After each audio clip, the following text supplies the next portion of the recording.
Hello everyone, welcome back. This will be my next small project to add on my resume.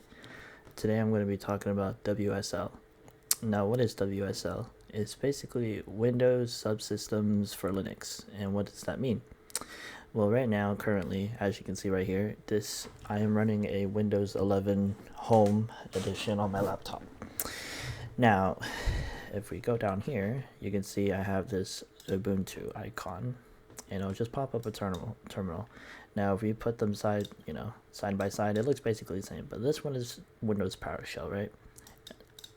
Windows PowerShell. So if I try to do like a sudo apt install, it's just gonna be like, oh, what is this? I don't know this, right?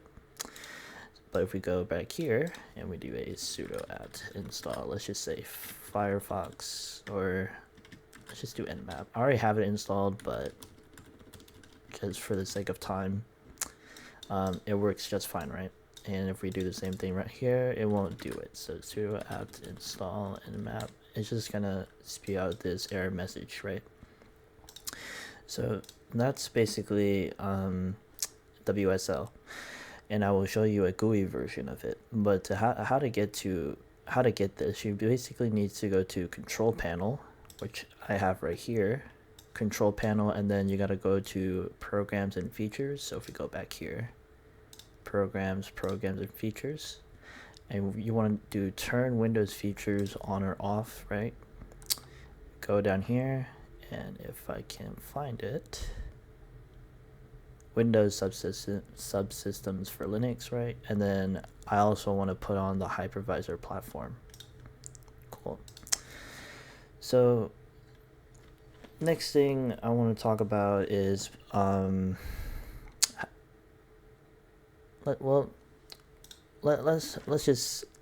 just go ahead and tell you the why. Well, it's lightweight, right? Easy installing, and unlike virtual machine where I have to turn it on and add a new one and then name it Ubuntu, right? Then I gotta select the ISO image. I don't think I have it, honestly. All right, let's just do a Kali installer. I think this is a Kali installer, right? Then I have to like adjust and all that, right? And 25 gigs, even though that's not enough. And then finish, and then I have to go through here, put on bidirectional, right? And then there's my machine, and press start, and go through the whole installation interface, right? Going through grub, trying to have to and then after that I have to do like the sudo apt update, upgrade, download all the important packages, and then bam, that takes too long, right? Doing this is quite simple. So as I have it pulled up right here in the video, he assigned it as a port 3399, right? Well, before I get to there is one thing. You have to run this little command right here. So if I opened this, and then I do, actually you have to do a sudo for sudoers. Let's see, init dx rdp, and then start, put in my password, and then you get like an OK right here. So I go ahead and close this, and if I go to RDP, and RDP stands for remote desktop connection, right?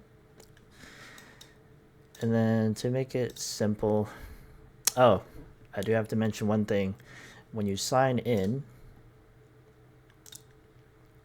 you basically have to use the credentials that you used when creating this account, right? So you go to the installations, you install, and then you open Ubuntu, and then it'll be like username, you put on your username, password, right? It's gonna be the same thing as this one. So if I do that and I put in my password, same thing. And if you get this message pop up, by the way, that means you got something wrong. So let me try again.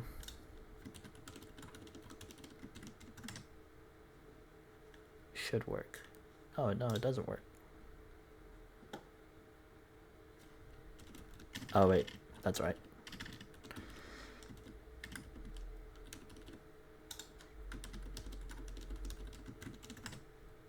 That should work. There you go. So as you can see, this is XFCE4, right? Nothing special. I don't think it's completely loaded yet. Or maybe it is. I'm missing a taskbar here. But as you can see, we have basic install. Now, the problem with this one, I can do a ping, right? So let me just change the directory real quick. It's very slow. That's the one problem with it.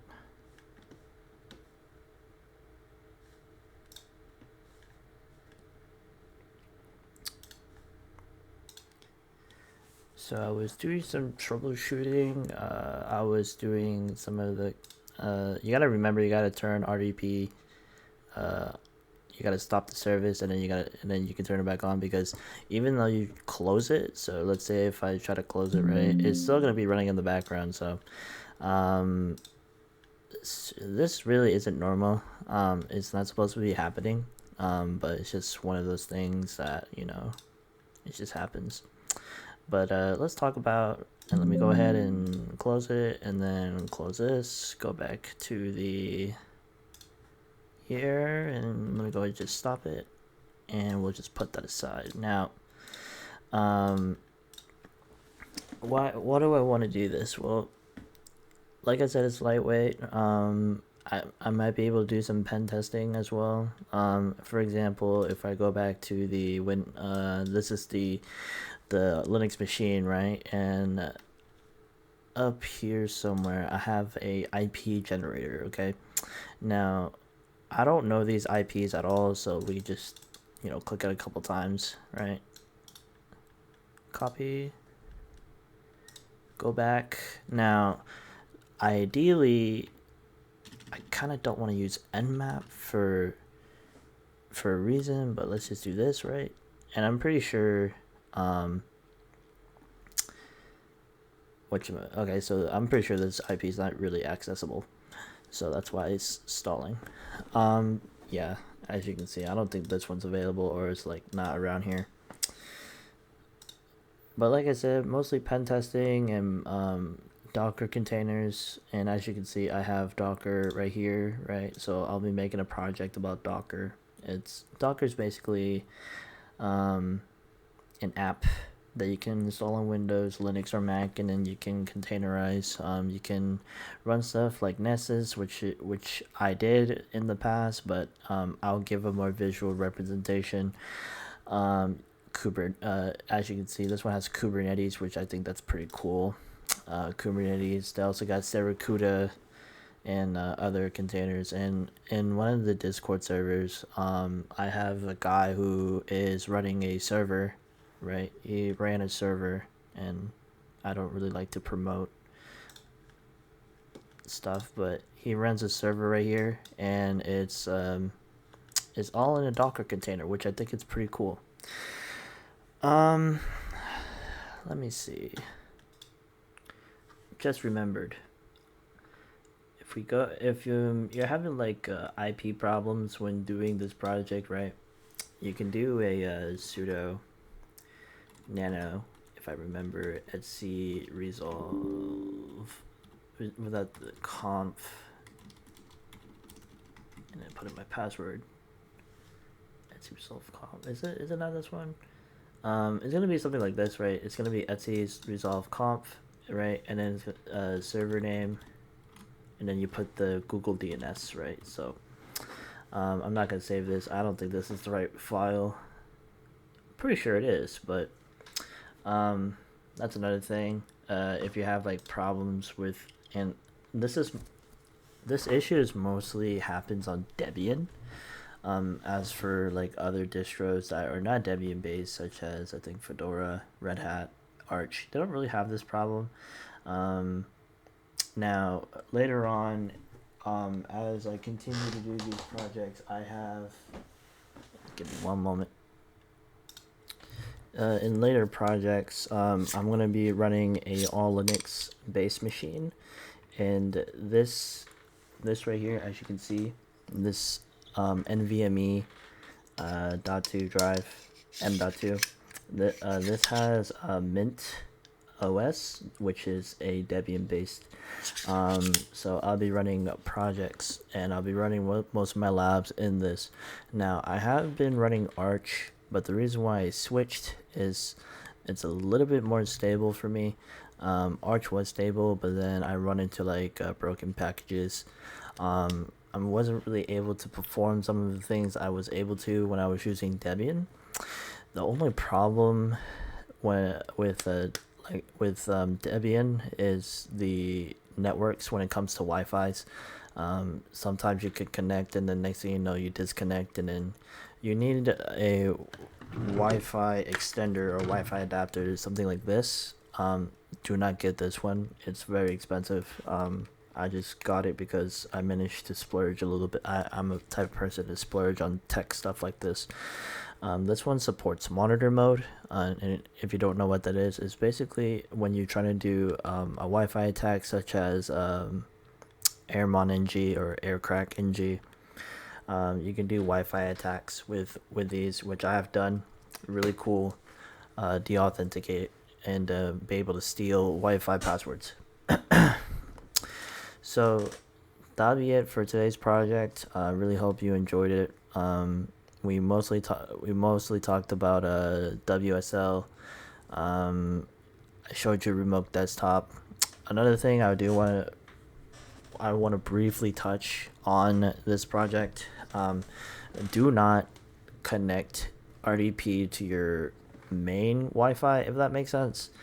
You do not want RDP enabled in your main home network, mostly because it's not safe. And if I could find, let me find it real quick. Okay, so I can't find it. Mainly because I turn off the RDP remote desktop protocol. I turn it off, so I try to do it again. I try to turn on the, sorry about the wallpaper. I try to turn on the what is it? I try to turn on the GUI interface, right? And then try to do a nmap on it, and then it'll tell you the port, which is 3390. That is set to. You kind of don't want RDP on with, and you might want to put some hardening protocols into it. Get some better firewalls and add some seam tools in order to detect these types of stuffs. But what I'm saying is you don't really want to connect your main network and turn on RDP. I wouldn't say that's like a security flaw, but it's certainly not, in my opinion, the best practice you want to do, mainly because when you have RDP connected, right? So let's just say the computer on the other room, like behind, there's a door right there behind this door. Let's just say RDP is on and I know which port it is, right? So I can just basically like SSH, or, well, I wouldn't say SSH, but I can RDP with that localhost, and then with the port into it, and then log in with the credentials if I know the credentials, right? So very dangerous for you to do. Highly recommend you don't do that, in my opinion. So with the GUI, it has its own IP that I set it to, for it to only for this computer to connect to it, right? So it won't, so like anything outside of, anyone who goes, like, starts scanning my network, they won't find RDP on, because it's in a different IP, right? But yeah, that's about it. That's all. That's it for today's mini resume project. I hope you enjoy it. There will be more, and I apologize for the delay. I'll drop a video on why I was very late for it, but until then, I hope you have the rest of your day. See ya.